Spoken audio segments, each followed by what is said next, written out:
Hello भाई साहब, आज चलते हैं ब्लैक फ़ोटो एडिटिंग के बारे में। लाइटरूम को ओपन करते हैं। मैंने पहले अपनी पिक को इंपोर्ट कर लिया, तो आप अपनी पिक को इंपोर्ट कर लें। ऑल फोटो पर क्लिक करते हैं। अपनी पिक को उठाता हूँ। ये पिक,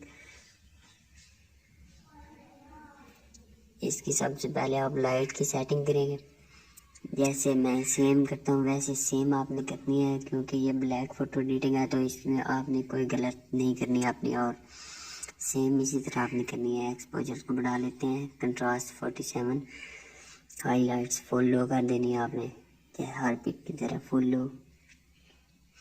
शेडो को भी 15 पर रख देते हैं बढ़ा कर। वाइट्स को भी लो करना है थोड़ा, 53। ब्लैक को भी 77 रख लेते हैं।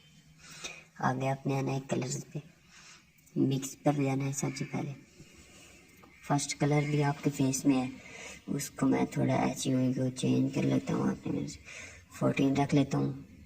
25 आपने भी रखना है।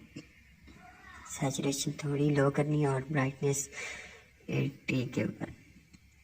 सेकंड कलर भी आपके फेस का है, उसको भी HUI नहीं चेंज करना, सैचुरेशन थोड़ी सी लो करनी है और ब्राइटनेस बढ़ानी है। सैचुरेशन -10।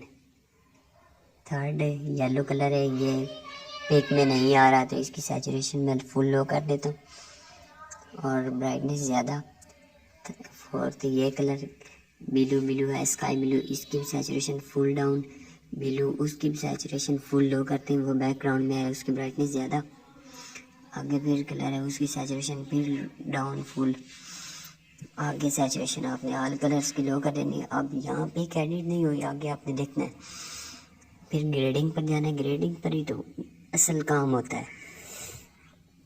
सैचुरेशन थोड़ी बढ़ानी है इस तरह, और ऊपर करना है, ऊपर से HUI चेंज करना, फिर ऊपर करना है, और जो है ना बैलेंस, उसको आपने सही रखना है।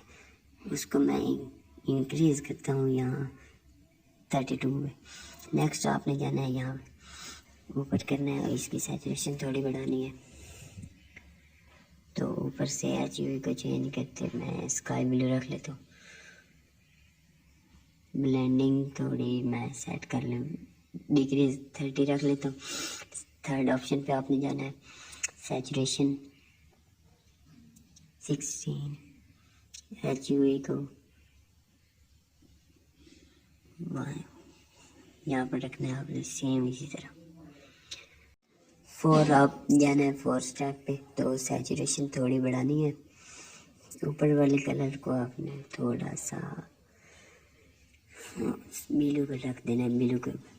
यहाँ पर ग्रेडिंग होगी, आप देखें बैकग्राउंड में कितना ब्यूटीफुल इफेक्ट आ रहा है। थोड़ा थोड़ा डार्क ब्लू ये लेना था।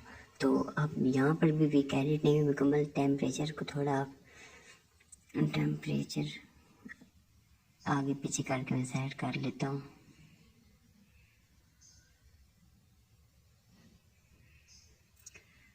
-1 टिंट, इसको भी आपने थोड़ा ज़्यादा चेंज, इतना ज़्यादा नहीं करना, -12 रख लेते। वाइब्रेंस को आपने बढ़ा लेना है और सैचुरेशन को डाउन करना है थोड़ा। वाइब्रेंस को थोड़ा मैं कम कर लेता हूँ, थोड़ा सा 72, सैचुरेशन को 70। अब आगे आपने जाना है डिटेल के ऊपर। शार्पनिंग आपने बढ़ानी है 88, रेडियस कम करना है फुल लो, डिटेल्स भी बढ़ानी है, मास्किंग थोड़ी बढ़ा लेनी है। अब ऊपर आपने नॉइज़ रिडक्शन थोड़ी बढ़ानी है थोड़ी सी, और कंट्रास्ट फुल कर देना है, क्योंकि कंट्रास्ट को अगर ना छेड़े तो पिक के कलर से डल हो जाती है। कलर नॉइज़ रिडक्शन थोड़ी सी बढ़ा लेता हूँ, +5। अब इफ़ेक्ट पर आपने जाना है। डीज जो है ना, DHAZ, इसको थोड़ा मैं इंक्रीज़ कर लेता हूँ। इसे पिक की डिटेल या आप कह रहे हैं अच्छी हो जाती है। बस यहाँ पर आपकी पिक एडिट हो चुकी है। फिर दोबारा से मैं कलर्स में आता हूँ। मिक्स पर जाना है, टिंट को आप टेम्परेचर को +5 रखते हैं टेम्परेचर को बैक से आपने चेक कर लेना है +5। अब आपने बिफोर एंड आफ्टर देख सकते हैं। फिर आपने मिक्स पर जाना है। जो येलो कलर है ना वो आइज़ में आ रहा है थोड़ा थोड़ा, इसकी मैं सैचुरेशन लो कर लेता हूँ और सैचुरेशन लो करते हैं, ब्राइटनेस बढ़ा दी। अब पिक आपकी ऐसे समझिए मुकम्मल हो चुकी है। ये आईफोन में एडिट होती है ये और लाइटरूम में होती है बस। ये देख सकते हैं आपकी पिक कितनी अच्छी तरह एडिट हो चुकी है। तो इसको सेव टू डिवाइस कर लेते हैं। अगर आप चैनल पर पहली बार आए तो प्लीज़ सब्सक्राइब ज़रूर करना है। हमेशा आपके लिए नई वीडियो लाता हूँ और अगर लाइक कर दें वीडियो।